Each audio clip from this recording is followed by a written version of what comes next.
Hey everyone, and welcome back to Fine Print.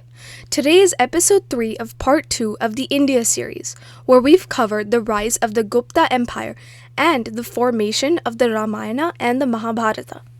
In today's episode, we cover the decline of the Gupta Empire and how India was shaped into different spheres of influence in the years following.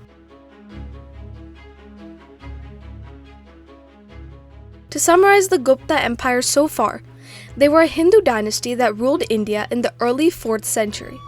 With their founder Sri Gupta, the Gupta Empire was largely responsible for implementing Hinduism in India after the Buddhist takeover of the previous Mauryan Empire.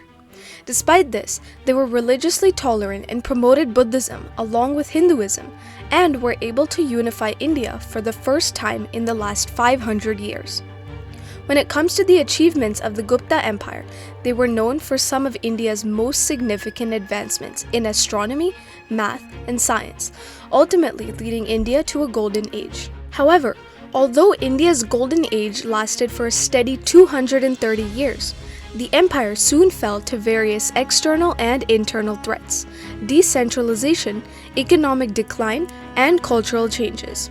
This is a trend we see very commonly with an empire's decline, where various factors play a part in destabilizing an empire. First and most notable of them all were the external threats faced by the Gupta Empire. Constant threats of invasion by the Huns of Central Asia near the mid-5th century. With their fierce military, they posed a serious threat to the Gupta Empire. Since the Gupta Empire had not remained as strong as it was under Samudragupta, they faced a challenge that seemed increasingly hard to face. The Huns seized control of some of northwestern India, further weakening the empire as they had lost significant ports and trade routes. Although this external threat was a huge factor in the Gupta Empire's decline, the internal conflict was also quite prominent during their decline. Like most empires, many succession disputes weakened the empire due to inefficient ruling. After the likes of Chandragupta I, Samudragupta, Chandragupta II, Kumaragupta, and Skandagupta had ruled the empire, the Gupta dynasty's rule began to weaken. During Skandagupta's reign, the empire had begun to face military conflicts and invasions from the Huns. Thus, when Kumaragupta II took the throne, the empire had already started to fragment and decline in authority. To summarize, the major succession issues and ineffective rulers also contributed to the empire's decline. Next was decentralization. This cannot be considered a factor alone. Rather, it is accompanied by these external and internal threats we discussed.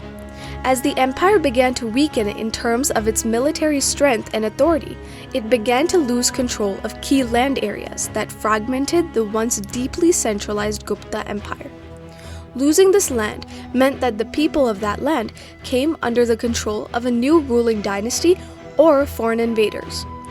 The regional governors of the Gupta Empire also began to gain more autonomy, which led to more fragmentation. The Gupta Empire also faced imminent danger from a declining agricultural output, which was key to maintaining the Gupta economy. As foreign invasions continued, the empire began to lose fertile land and waterways to invaders, which lessened their crop production. Some historians also believe that many environmental factors, such as climate change, droughts, and floods, may have contributed to the decrease in crop production in the Gupta Empire. With agriculture in decline, the empire lost a key factor of its success, its economy. Lastly, many new cultural changes disrupted the Gupta Empire.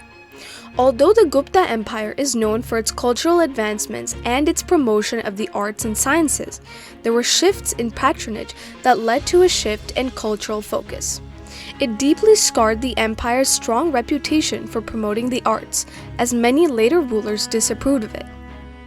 In summary, the Gupta Empire reigned for a successful 230 years, but various factors came together to bring the downfall of the Gupta Empire.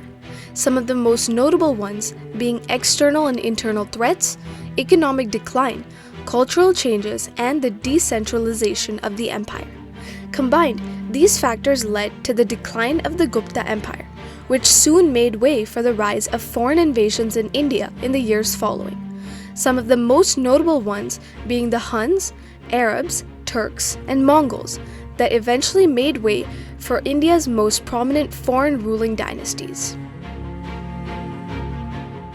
As we conclude today's episode, we wrap up part 2 of the India series, where we focused on the Gupta Empire and the revival of Hinduism. In the next episode, we will start part 3 of the India series, Islamic invasions in India. Until then, keep following Fine Print for more new episodes, and keep reading between the lines.